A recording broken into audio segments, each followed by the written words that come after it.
ಬಿಜೆಪಿಯ ಎರಡನೇ ಲಿಸ್ಟ್ನಲ್ಲಿ ಕರ್ನಾಟಕ ನಾಯಕರ ಹೆಸರು ಇರಲಿದೆ. ಯಾಕೆಂದರೆ ಮೊನ್ನೆ 195 ಅಭ್ಯರ್ಥಿಗಳನ್ನು ಘೋಷಣೆ ಮಾಡಿದಾಗ ಒಬ್ಬರು ಕರ್ನಾಟಕದವರು ಇರಲಿಲ್ಲ.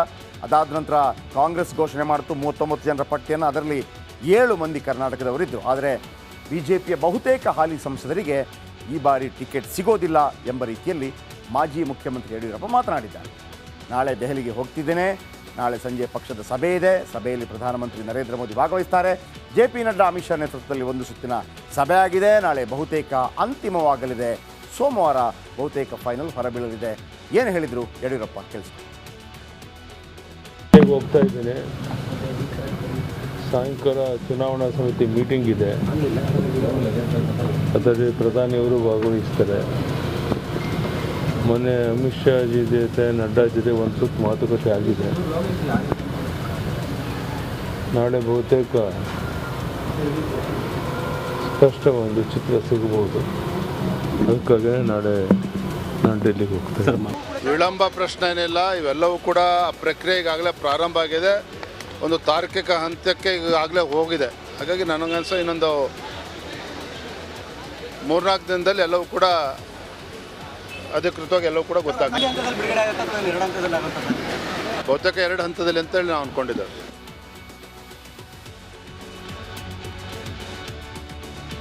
ಕರ್ನಾಟಕದಲ್ಲಿ 28 ಲೋಕಸಭಾ ಕ್ಷೇತ್ರ ಇದೆ.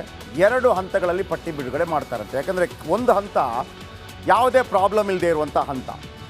14 ಜನರ ಪಟ್ಟಿ, ಮೊದಲ ಪಟ್ಟಿ ನಾಳೆ ಅಥವಾ ಸೋಮವಾರ BJPಯಿಂದ ಬಿಡುಗಡೆಯಾಗಲಿದೆ. ಯಾರ್ಯಾರು ಇರ್ತಾರೆ ಮೊದಲ ಪಟ್ಟಿಯಲ್ಲಿ?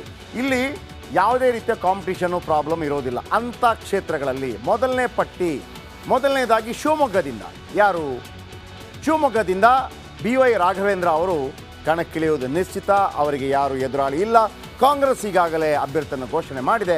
ಗೀತಾ ಶಿವರಾಜ್ ಕುಮಾರ್ ವಿರುದ್ಧ ಇವರು ಸ್ಪರ್ಧಿಸಬೇಕಾಗತ್ತೆ BY ರಾಘವೇಂದ್ರ. ಮತ್ತೊಂದು ಕಡೆ ಹುಬ್ಬಳ್ಳಿ ಧಾರವಾಡ ಪ್ರಹ್ಲಾದ್ ಜೋಶಿ, ಎರಡನೇ ಮಾತಿಲ್ಲ, ಪ್ರಹ್ಲಾದ್ ಜೋಶಿ ಅವರಿಗೆ ಈ ಬಾರಿ ಟಿಕೆಟ್ ಸಿಗುವುದು ನಿಶ್ಚಿತ. ಒಂದು ಕಡೆ ಜಗದೀಶ್ ಶೆಟ್ಟರ್ ಹೊರಗೊದ್ದಾಗ ಸ್ವಲ್ಪ ಆತಂಕಗಳಿತ್ತು, ಈಗ ಅದು ದೂರವಾಗುವಂಥ ಎಲ್ಲ ಲಕ್ಷಣಗಳು ಕಂಡು ಬರ್ತಾ ಇದೆ.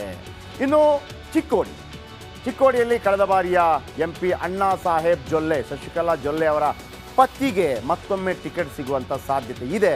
ಅಲ್ಲಿ ಬೇರೆ ಯಾರೂ ಕೂಡ ದೊಡ್ಡ ಮಟ್ಟದಲ್ಲಿ, ಅಂದರೆ ಒಂದು ಕಡೆ ಇದೆ ರಮೇಶ್ ಕತ್ತಿಯವರು ಭಾಳ ದೊಡ್ಡ ಸ್ಪರ್ಧಿ ಇದ್ದಾರೆ ಅಲ್ಲಿ. ಅವ್ರಿಗೇನು ಮಾಡುತ್ತೆ ಗೊತ್ತಿಲ್ಲ. ಅಣ್ಣಾ ಸಾಹೇಬ್ ಜೊಲ್ಲೆ ಅವರಿಗೆ ಕೊಡ್ತಾರಂತೆ, ನೋಡೋಣ. ಇನ್ನು ದಾವಣಗೆರೆ GM ಸಿದ್ದೇಶ್ವರ್ ಕಳೆದ ಬಾರಿ ಮಂತ್ರಿಯಾಗಿದ್ದರು ಕೇಂದ್ರದಲ್ಲಿ. ಆ ನಂತರ ಮಂತ್ರಿಗಿರಿಯಿಂದ ಅವರನ್ನು ಹೊರಬರಬೇಕಾಯಿತು, ವಯಸ್ಸಿನ ಕಾರಣ ಇದೆ. ಕಳೆದ ಬಾರಿ ಹೇಳಿದರು ನನ್ನ ಕೊನೆಯ ಚುನಾವಣೆ ಅಂಥೇಳಿ. ಆದರೆ ಕಾಂಗ್ರೆಸ್ನಿಂದ ಶಾಮನೂರು ಶಿವಶಂಕರಪ್ಪ ಅವರ ಸೊಸೆ ಪ್ರಭಾ ಮಲ್ಲಿಕಾರ್ಜುನ್ ಏನಾದರೂ ಕಣಕ್ಕಿಳಿದ್ರೆ ಆ ಫ್ಯಾಮಿಲಿಗೆ, ಒಂದು ಫ್ಯಾಮಿಲಿ ಕಣಕ್ಕಿಳಿದಾಗ, ದೊಡ್ಡ ಫ್ಯಾಮಿಲಿ ಕಣಕ್ಕಿಳಿದಾಗ ನೀವು ಅದೇ ಹಂತದ ಒಂದು ಮಟ್ಟಿಗಾದರೂ ಒಂದು ಫೈಟ್ ಕೊಡಬೇಕಾಗುತ್ತೆ. ಹಾಗಾಗಿ GM ಸಿದ್ದೇಶ್ವರ ಅವರ ಫ್ಯಾಮಿಲಿಗೆ ಕೊಡ್ತಾರಾ? ಹಾಗಿದ್ದರೆ GM ಸಿದ್ದೇಶ್ವರ ಅವರ ಫ್ಯಾಮಿಲಿಗೆ ಪಕ್ಕ. ಇನ್ನು ಕಲಬುರಗಿಯಲ್ಲಿ ಡಾಕ್ಟರ್ ಉಮೇಶ್ ಜಾಧವ್ ಅವರಿಗೆ ಮತ್ತೊಮ್ಮೆ ಟಿಕೆಟ್ ಕೊಡ್ತಾರೆ ಅಂತ ಮಾಹಿತಿಗಳು ಬರ್ತಾ ಇದೆ. ಇನ್ನು ಬಳ್ಳಾರಿಯಿಂದ ಬಿ ಶ್ರೀರಾಮುಲು, ದೇವೇಂದ್ರಪ್ಪ ಇದ್ದಾರೆ, ಬಿ ಶ್ರೀರಾಮುಲು.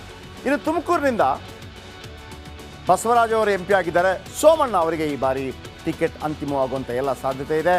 ಯಾಕಂದರೆ ವಿ ಸೋಮಣ್ಣ ಅವರಿಗೆ ಟಿಕೆಟ್ ಕೊಡಬೇಕು ಅಂದರೆ ವಿಜಯೇಂದ್ರ ಮತ್ತು ಯಡಿಯೂರಪ್ಪ ಒಪ್ಪಿದ್ದಾರೆ. ಮತ್ತೊಂದು ಕಡೆ ಶೋಭಾ ಕರಂದ್ಲಾಜೆ ಅವರಿಗೆ ಉಡುಪಿ ಚಿಕ್ಕಮಗಳೂರು ಫಿಕ್ಸ್ ಆಗುವಂಥ ಸಾಧ್ಯತೆಗಳಿದೆ.